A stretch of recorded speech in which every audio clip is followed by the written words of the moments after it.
மாவட்டம் வடலூரில் பயிற்சியின் போது தலையில் ஈட்டி பாய்ந்து மாணவன் உயிரிழந்த சம்பவம் தொடர்பாக பள்ளியின் விளையாட்டு ஆசிரியராக செயல்பட்டு வந்த கணித ஆசிரியர் கைது செய்யப்பட்டிருக்கிறார். இது குறித்தான முழு விவரங்களோடு இணைகிறார் நமது செய்தியாளர் தேவநாதன். வணக்கம் தேவநாதன். இந்த சம்பவம் தொடர்பாக மேலும் யாரிடம் தற்போது விசாரணை நடைபெற்று வருகிறது? முழு விவரங்கள் என்ன?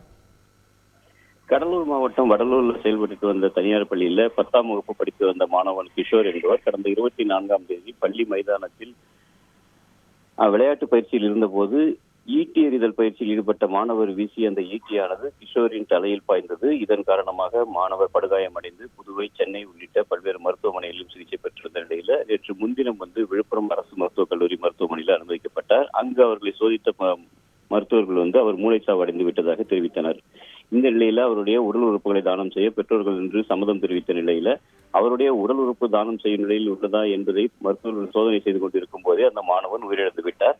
இதன் காரணமாக அவரது உடல் உறுப்புகள் தானம் பெற முடியாத ஒரு நிலை ஏற்பட்டதுடன் அவருடைய கண்கள் மட்டுமே தானமாக எடுத்துக் கொள்ளப்பட்டது. இந்த நிலையில கிஷோருடைய தந்தை திருமுருகன் வடலூர் காவல் நிலையத்தில் புகார் அளித்திருந்தார். அந்த புகாரின் அடிப்படையில் போலீசார் இதற்கு முன்பாக பார்த்தோம் அப்படின்னா BNS சட்டம் 125B பிரிவின் கீழ் மற்றவர்களின் உயிருக்கு அல்லது தனிப்பட்ட பாதுகாப்பிற்கு ஆபத்தை விளைவிக்கும் சட்டம் கொண்டு வழக்கு பதிவு செய்திருந்தனர். இந்த நிலையில் மாணவன் தற்போது உயிரிழந்து விட்ட நிலையில் இந்த சம்பவம் தொடர்பாக பள்ளியின் விளையாட்டு ஆசிரியரிடம் போலீசார் தொடர்ந்து விசாரணை மேற்கொண்டு இருந்தாங்க. இந்த நிலையில தான் பார்த்தோம் அப்படின்னா தற்பொழுது கொலை குற்றம் செய்த வழக்கின் பிரிவின் கீழ் தற்பொழுது அதாவது 105 BNS சட்டத்தின்படி தற்பொழுது கொலையாகாத மரணம் என்ற பிரிவின் கீழ் வழக்கு மாற்றப்பட்டிருக்கிறது.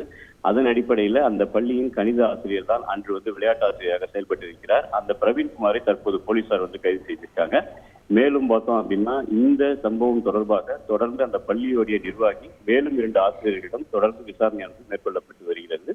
மேலும் சிலர் இந்த வழக்கில் கைது செய்யப்படலாம் என காவல்துறை தரப்பில் தெரிவிக்கப்பட்டுள்ளது. உங்கள் முழு விவரங்களுக்கு நன்றி தேவநாதன். செய்திகளை உடனுக்குடன் தெரிந்து கொள்ள உடனே சப்ஸ்கிரைப் பண்ணுங்க.